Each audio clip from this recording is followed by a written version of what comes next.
pinagkaiba dun sa ng mga napuntahan ko, lalo-lalo dun sa Cavite. Maganda ang Cavite.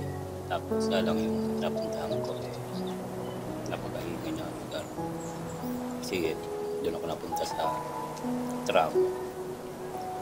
Yung mga ingay na sasakyan, tricycle, jeep, baby bus, saka yung mga iba't ibang tao galing probinsya na nakakasalam mo yung experience mo sa trabaho, saka yung mga kamalian mo sa buhay.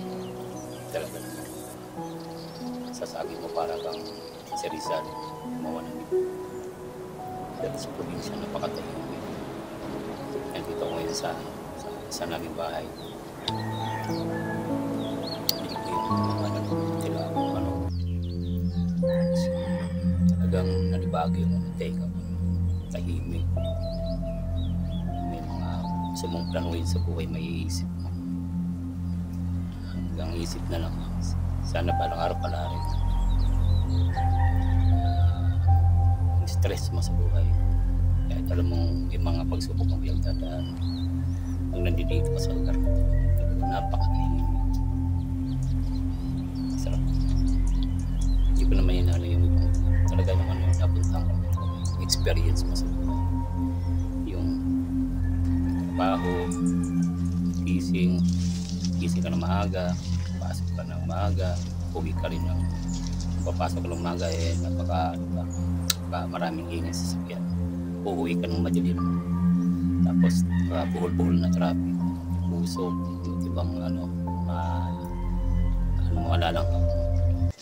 Dito na doon nandito sa probinsya, lalo na din sa mga kagaya ko, mga dayo lang din sa Cavite.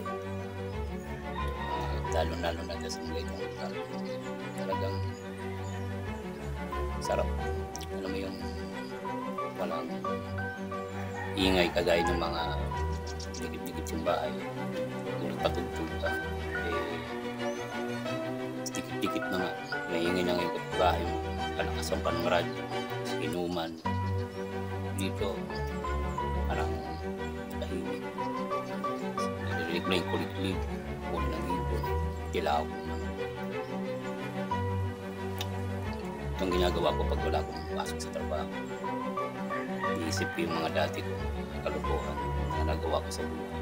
Sana patawarin niyo po. Yung mga nakaaway ko, patawarin niyo. At yun sa mga nakasama ko sa trabaho, maraming salamat sila. Hindi man ako perfect ng tao, pero papasalamat pa rin. Pakasalamat. Kasi tinulang mo dun sa pagkatrabaho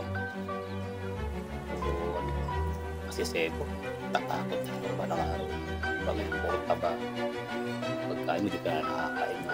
Yung mga gulay nga, iba talaga yung luto ng probinsya, lalo na pag yung panggatong ang ginagamit, yung pangluto, iba yung ano. Kaya dito ako nasasaing ko, wala akong gas na ubos mo yan. Ito napakatayin. Hanggang maalala mo yung mga dating mga kasalanan. Siyempre na rin, yagdara mo sa buhay. Hugot yun. Kaya masarap kumain pag